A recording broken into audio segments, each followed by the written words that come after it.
So it looks like everybody has now been admitted. Welcome and thank you so much for joining us this afternoon. It's great to have you. I am very excited about our guest today, who is someone I follow on Twitter and gives some good tweets. So here's hoping he's got some good information for us as well. After he speaks, we will have some time for questions. You can feel free to raise your hand. Il y aura des temps pour les questions. N'hésitez pas à lever la main. Vous pouvez aussi mettre vos questions dans la boîte de chat ou de clavardage.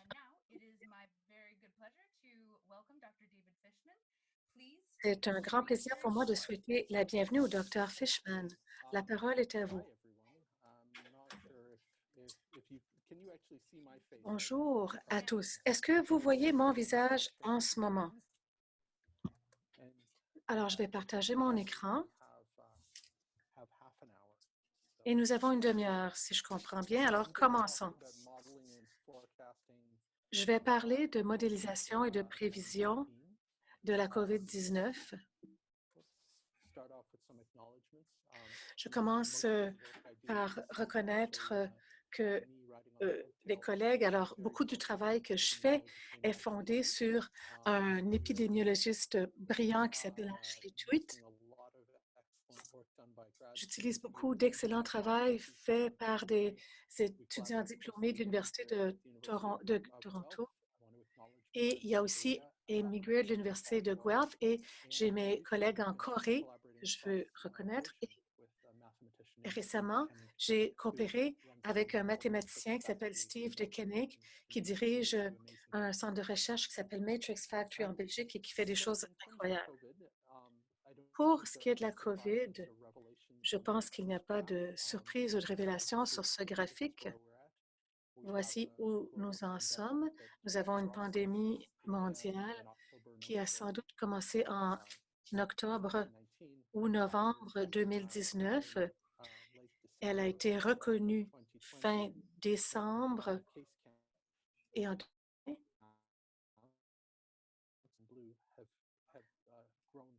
et le nombre de cas en bleu ont cru au début de façon exponentielle et il y a les décès qui se trouvent à 6 à 7 en ce moment.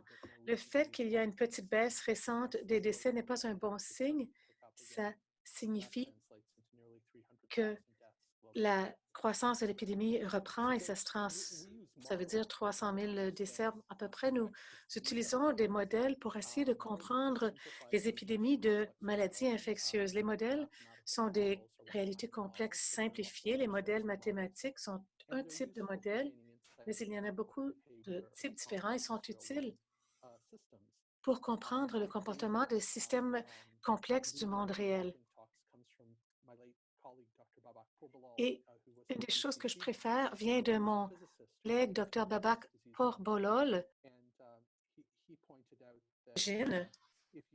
qui est arrivé dans le domaine des maladies infectieuses. Il a dit que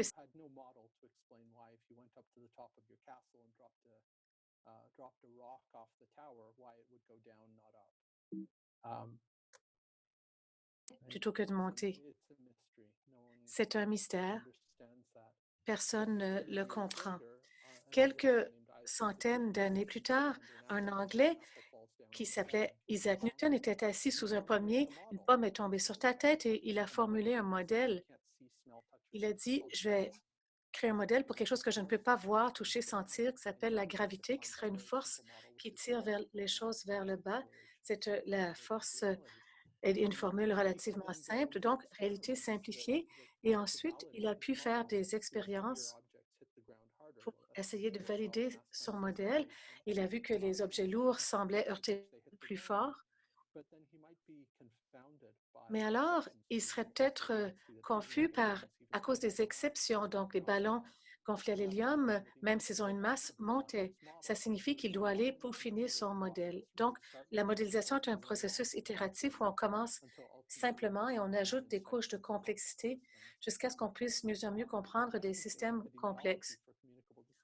Et dans l'épidémiologie des maladies transmissibles, il y a on peut utiliser l'image du yin et du yang. On utilise des modèles pour simplifier ce que nous avons, y compris les incertitudes. Lorsque nous ne connaissons pas bien un paramètre donné, ce n'est pas grave si nous le faisons augmenter, diminuer dans une fourchette plausible. On voit si les conclusions changent, une analyse de sensibilité. Donc, on peut utiliser le modèle pour prioriser les données qu'il faut recueillir, tester les prédictions, les modèles et cadre théorique, reparamétrer les modèles et on revient voir si le modèle fonctionne.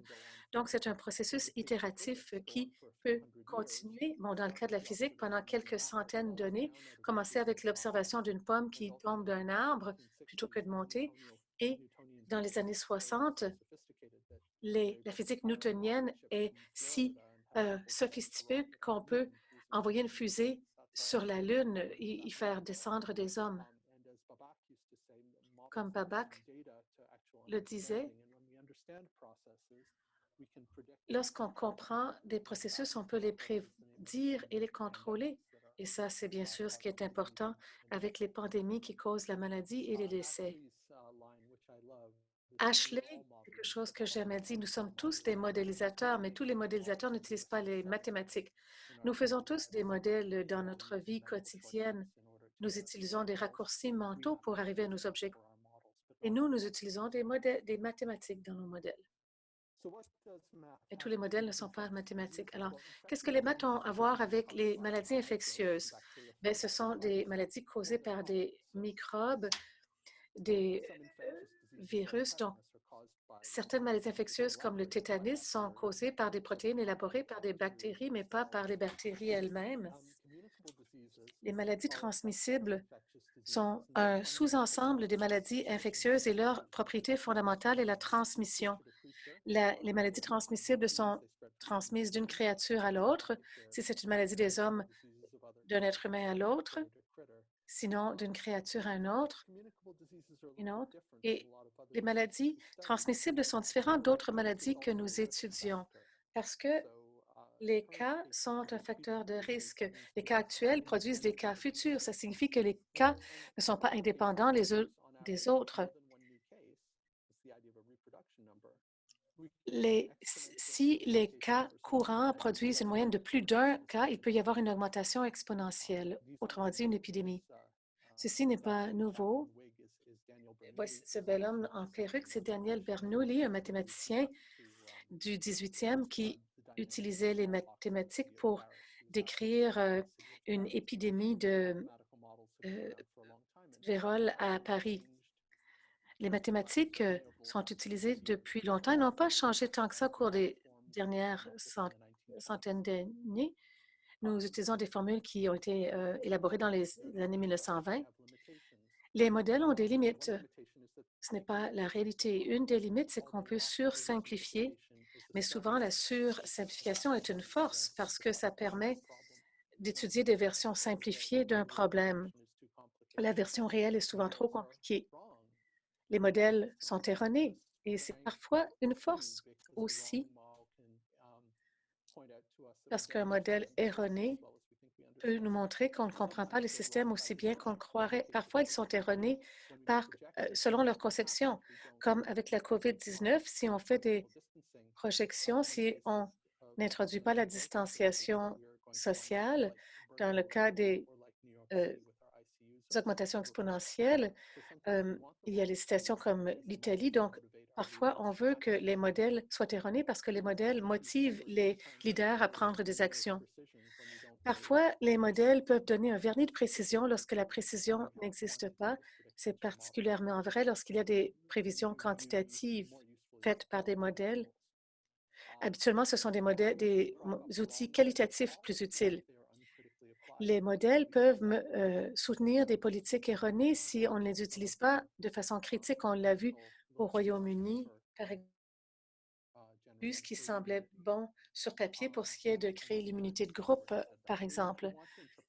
Si on veut interpréter quantitativement, il faut de bonnes données entrées, calibrer des modèles qui reproduisent la réalité et il faut assurer la validation.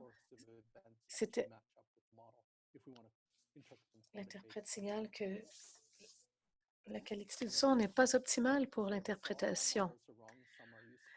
Alors, quelque chose qui a été dit, tous les modèles sont erronés, certains sont utiles. Et une citation ici, les modèles sont utilisés, gagnent à être utilisés comme outils de communication. Voici un bref glossaire de modèles, des termes que vous verrez peut-être. Je vais parler un peu des modèles phénoménologiques qui sont assez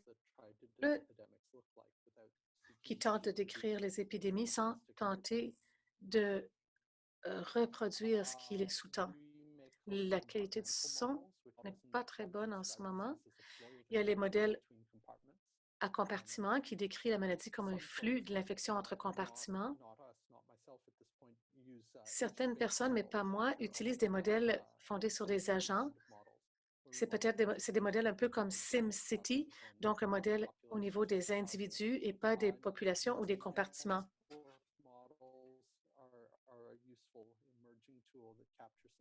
Il y a les modèles réseau qui sont utiles, qui couvrent certains aspects des maladies infectieuses. Ici, on a deux mots importants. L'interprète signale que la qualité du son diminue. Les modèles stochastiques, les modèles déterministes qu'on utilise et qui donnent le même. Lorsqu'on parle d'extinction de maladies dans des petites populations, l'interprète signale que le son est en train de diminuer. L'interprétation n'est pas exacte puisque la qualité du son n'est pas bonne. Beaucoup de modèles mélangent ces différentes caractéristiques.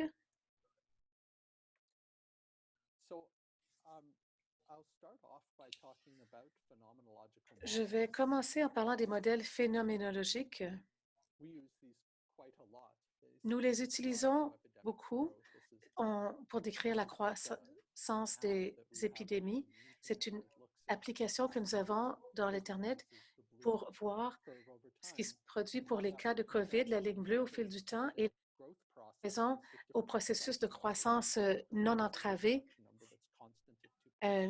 donc avec un nombre de reproduction constant 2,3 et la courbe orange représente la reproduction à 1,5. Cette courbe, alors la courbe initiale, c'était avec une reproduction de plus de 1,5. En l'absence d'intervention ou d'immunité, on peut utiliser des mathématiques assez simples pour décrire la croissance des épidémies.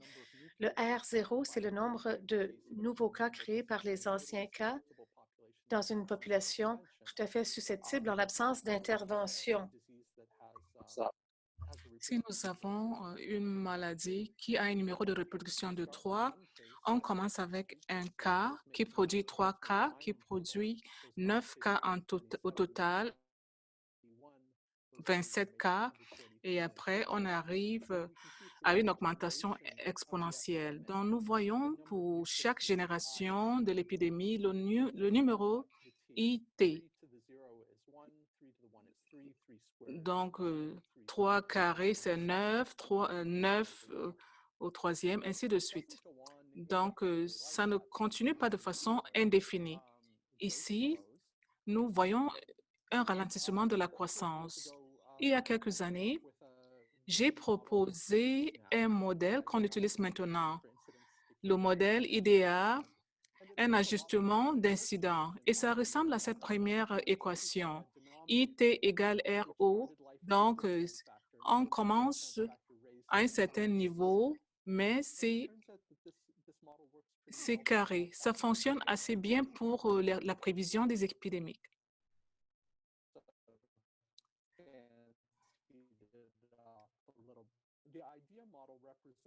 Ce modèle représente un processus où il y a une croissance exponentielle en haut.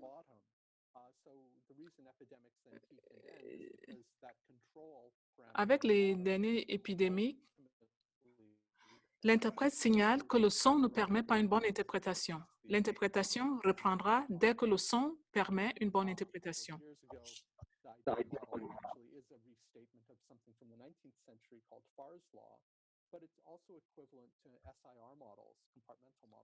Ce modèle représente ou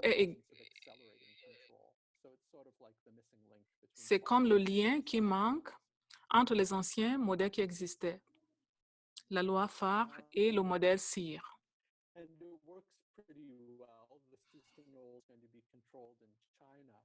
Ça fonctionne assez bien. Ce qui s'est passé en Chine, la couleur gris montre comment on a montré la progression de l'épidémie et on a utilisé les données jusqu'en début février et on pouvait prévoir que la situation allait se terminer en mars et c'était le cas, mais beaucoup d'autres pays ont été affectés. On peut utiliser ce modèle phénoménologique simple pour faire des estimations. Et voici du travail qu'on a fait avec des collègues en Corée pour faire des estimations.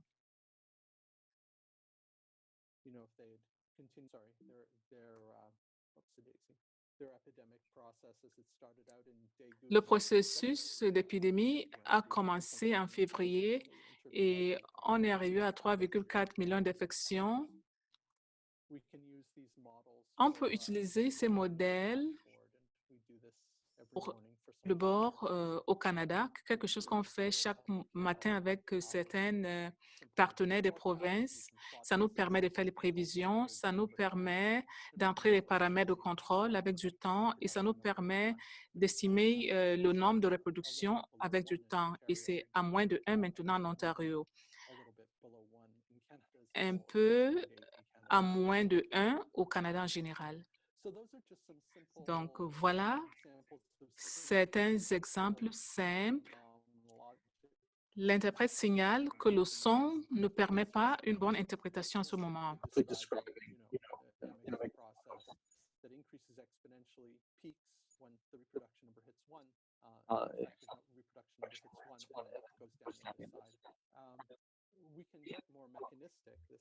Nous pouvons utiliser une procédure beaucoup plus mécanique. Là, ça sort d'un document qui a été publié médical le mois passé.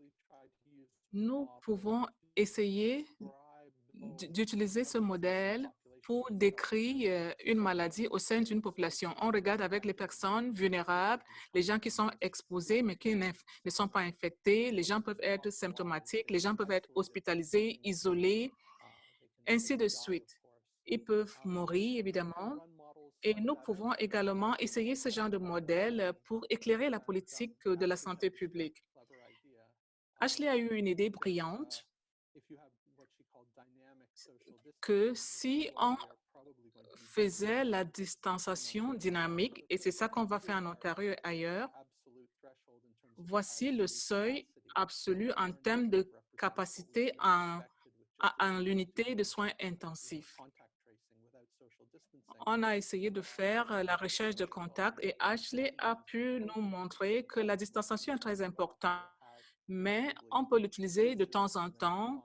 Il y a des résurgences, la réduction de l'incidence de la maladie, mais les gens continuent à entrer dans les soins intensifs et c'est ça qu'on a fait en Ontario.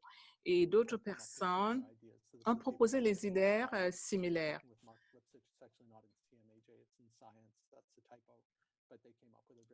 Donc, les autres ont proposé une idée similaire. On peut se servir de ce même modèle. Ashley a pu faire une calibration pour intégrer les décès cumulés dans les hôpitaux et on a également regardé les cas des unités de soins intensifs. Et on peut mettre de côté la distanciation et voir quel pourrait être le résultat sans la distanciation. Il n'y a pas de raison de penser qu'on aurait pu arriver à la situation qu'on a vue à New York et ailleurs.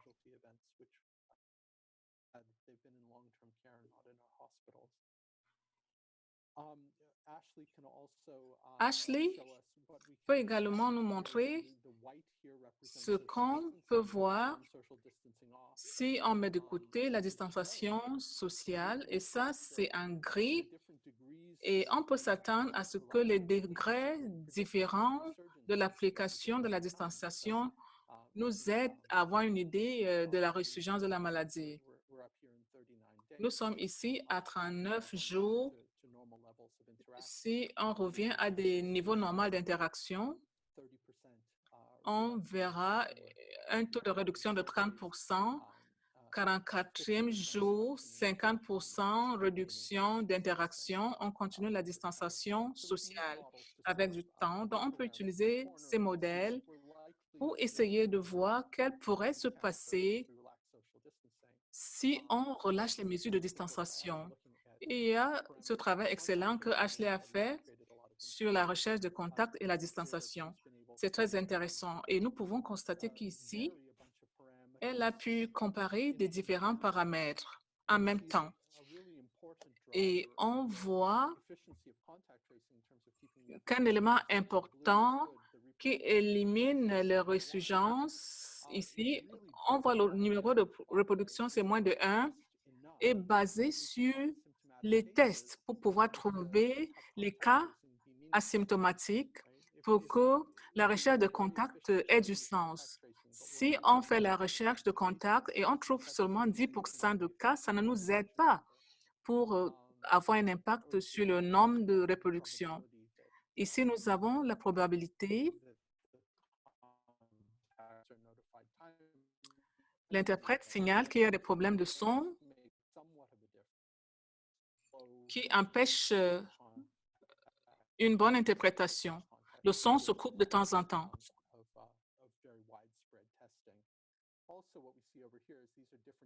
Ici, nous voyons des différents niveaux de distanciation sociale qu'on a maintenus et là, la recherche des contacts devient significative.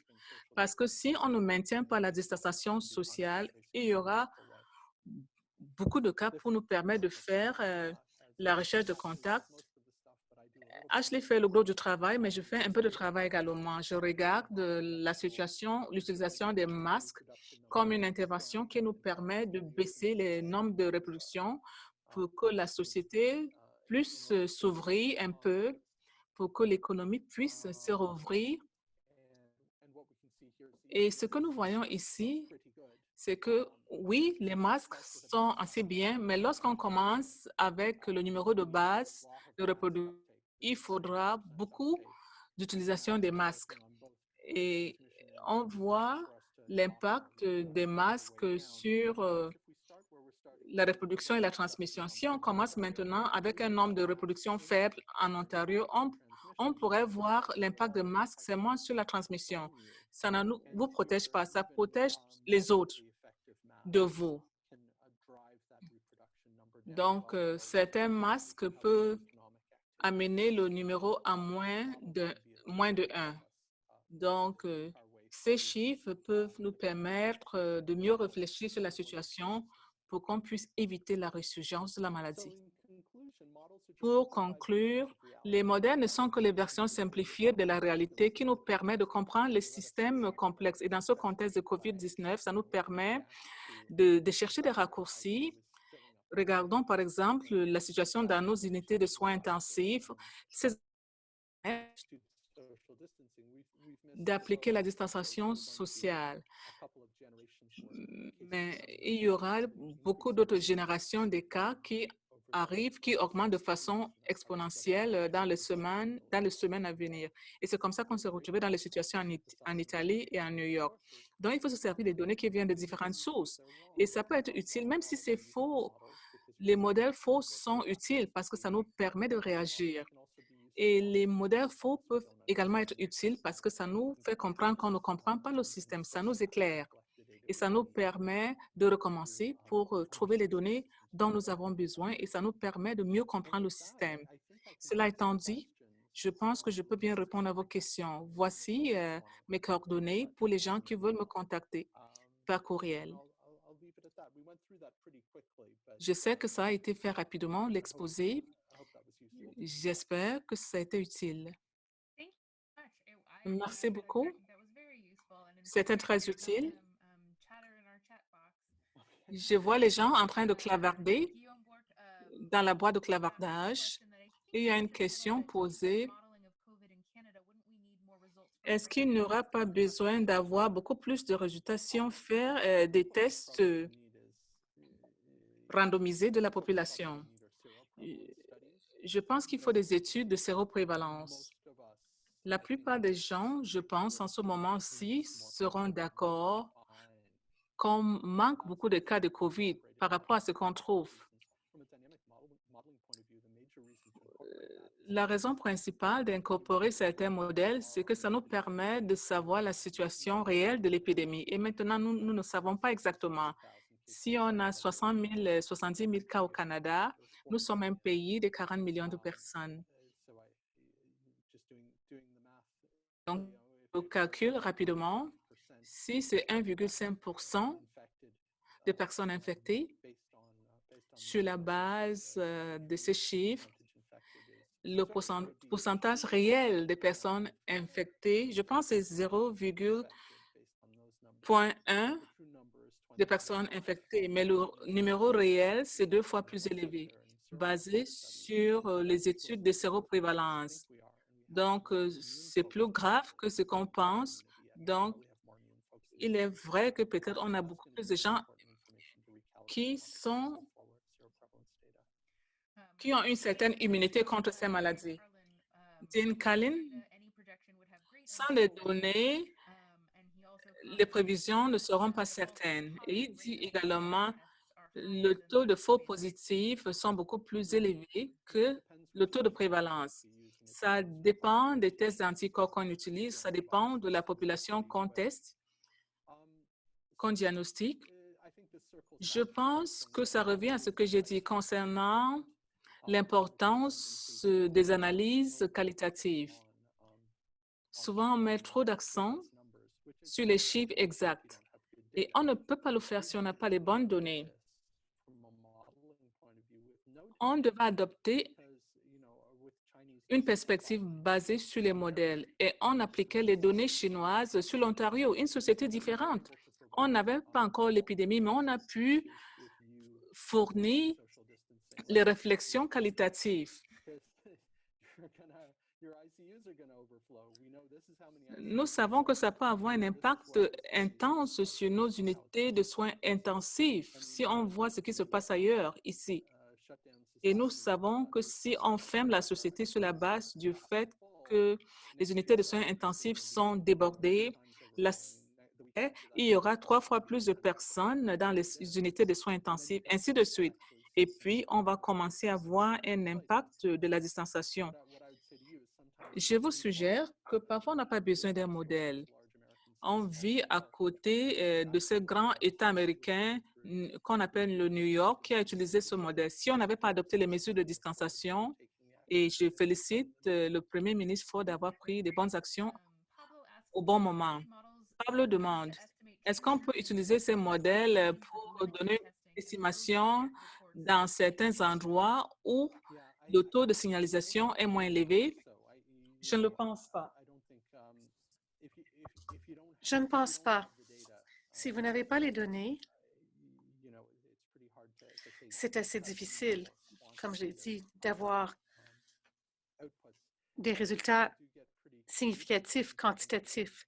Je pense que les gens font preuve de créativité dans la façon dont ils estiment les maladies. Ce que nous avons appris cette dernière semaine, c'est que Statistique Canada n'a pas les données assez rapidement pour examiner la mortalité excessive. Donc, c'est une question, c'est lié aux données. Les modèles synthétisent les données et voient ce qu'il y a plus loin, mais ne peuvent remplacer les données.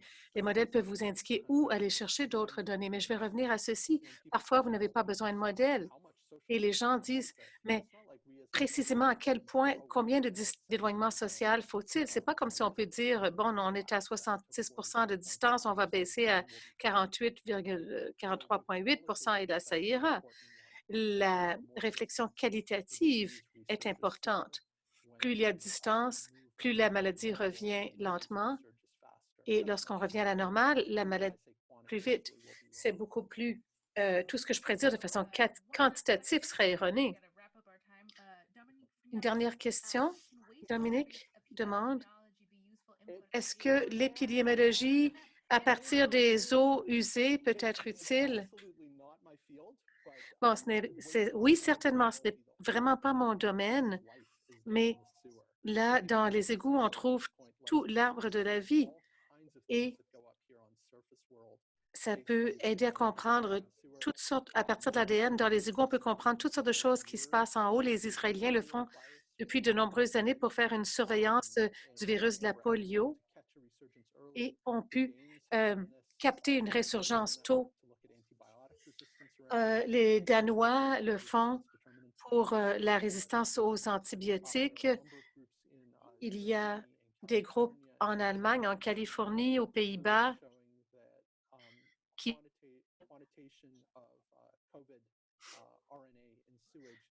que les quantités de RNA COVID dans les égouts est une bonne indication de ce qui se passe à la surface. C'est une excellente idée. Ce n'est pas mon domaine, mais je sais qu'il y a d'autres personnes au Canada qui travaillent là-dessus. C'est une excellente idée. Dominique Fignon est le modérateur de notre chaîne sur les eaux usées. Ah, là, c'était une question intéressée. Nous n'avons plus de temps. Il y aurait d'autres questions. Nous aurions pu continuer, mais je veux vous remercier d'avoir pris le temps. Vous êtes très occupés pour cette excellente conférence. Merci à tous les participants et nous vous verrons mardi. Merci. Au revoir.